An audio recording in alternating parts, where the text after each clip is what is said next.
Assalamualaikum warahmatullahi wabarakatuh. Hai, selamat datang di channel Citra Karima. Perkenalkan, nama saya Citra Karima Lalatulikma dari program studi S1 Keperawatan kelas B. Di sini saya akan melakukan penyuluhan mengenai preeklamsia berat. Apa sih preeklamsia berat itu?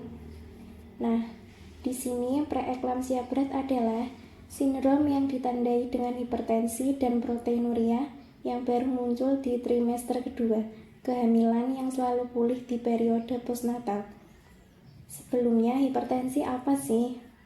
Hipertensi adalah tekanan darah yang melebihi batas normal. Lalu, bagaimana sih kondisi preeklamsia berat di Indonesia sekarang?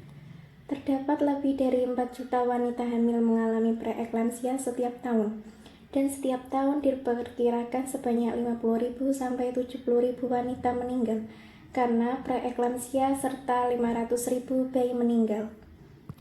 Apa sih penyebab preeklamsia berat itu? 1. Riwayat tekanan darah tinggi yang kronik sebelum melahirkan.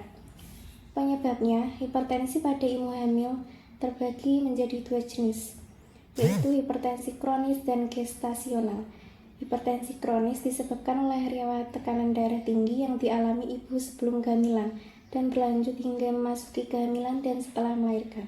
Hipertensi gestasional adalah peningkatan tekanan darah di atas normal yang terjadi setelah usia kehamilan 20 minggu tanpa adanya riwayat hipertensi sebelum kehamilan. 2. Kelainan ginjal. Bagaimana sih kelainan ginjal?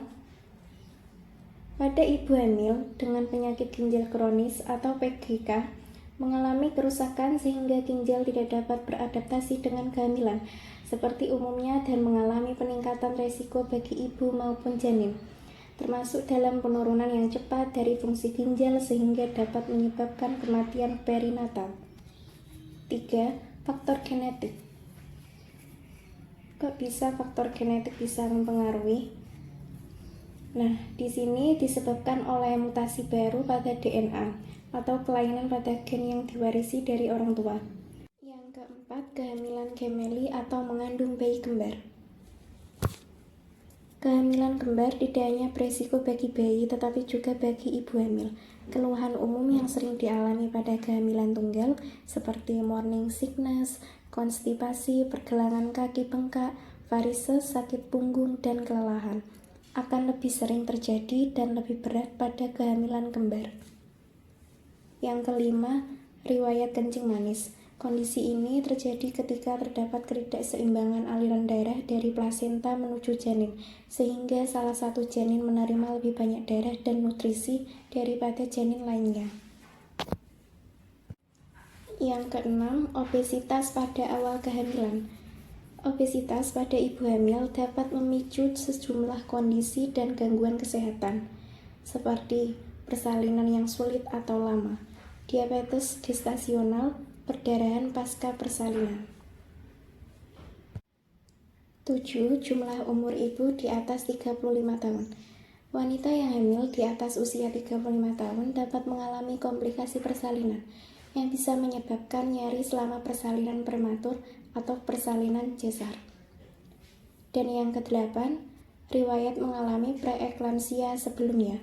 Kondisi ini diduga dipicu oleh plasenta janin yang tidak berfungsi atau berkembang dengan baik. Ciri-ciri preeklamsia berat itu tersendiri adalah 1. Tekanan darah lebih 160/110. Kondisi ini dapat berlanjut hingga bayi lahir atau 10 hari setelah persalinan. Kondisi ini umumnya terjadi setelah mengejan saat ibu hamil buang air besar atau muntah. 2. Proteinuria 2+2. Apa sih artinya? Di sini menunjukkan adanya kebocoran pada ginjal ibu hamil. 3. Yaitu kenaikan berat badan 1 kg atau lebih dalam seminggu. Kelebihan berat badan ini terjadi selama kehamilan, juga bisa meningkatkan resiko ibu mengalami preeklamsia berat. Kondisi ini sering ditandai dengan meningkatnya tekanan darah tinggi selama kehamilan. 4. Nyeri kepala yang hebat. Sakit kepala saat hamil biasanya muncul pada trimester pertama dan ketiga, bahkan pada minggu ke-9 kehamilan. Kondisi ini bisa disebabkan oleh banyak faktor, salah satunya perubahan hormonal dalam tubuh sang ibu hamil tersebut. 5. Penglihatan kabur. Alasan ini paling kuat. Mengapa? Penglihatan kabur bisa disebabkan melonjaknya hormon kehamilan. Hormon ini menyebabkan retensi cairan yang mengubah kornea menjadi lebih tebal, bersamaan dengan peningkatan tekanan cairan di dalam bola mata. 6. Air kencing 2 gelas per hari. Peningkatan frekuensi buang air kecil ini bisa menjadi tanda infeksi saluran kemih. Gejala lainnya bisa termasuk rasa nyeri ketika buang air kecil, adanya darah dalam urin, dan tubuh mengalami demam. 7. Nyeri pada ulu hati. Kok bisa nyeri pada ulu hati? Nah, ini karena janin yang membesar dapat menekan perut hingga menimbulkan rasa sakit. 8. Yaitu gangguan kesadaran. Kondisi ini merupakan komplikasi berat dari preeklamsia berat yang ditandai dengan timbulnya kejang dan dapat disertai koma. Yang terakhir yaitu ke-9, pada pemeriksaan laboratorium didapatkan peningkatan fungsi liver, penurunan jumlah trombosit, dan adanya perdarahan pada pembuluh darah. Lalu, bagaimana sih dampak preeklamsia berat itu sendiri?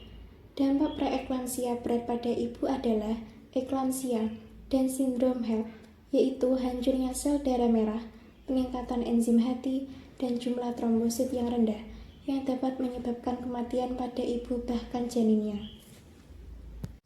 Nah, karena sudah dijelaskan tadi penyebab dari preeklamsia berat, ciri-ciri dari preeklamsia berat, bagaimana sih penanganan dari preeklamsia berat itu sendiri? Yang pertama, ibu harus diopnam di rumah sakit. Yang kedua, dipasang infus dan kateter. 3. Diberikan obat pencegah kejang. Yang keempat, diberikan obat penurunan tekanan darah bila diperlukan. Yang kelima, pemeriksaan laboratorium rutin. Lalu, bagaimana ya pencegahan dari preeklamsia berat itu? Yang pertama, ibu sebaiknya tidak hamil pada usia di bawah 20 tahun atau 35 tahun ke atas. Yang kedua, ibu tidak kegemukan atau obesitas.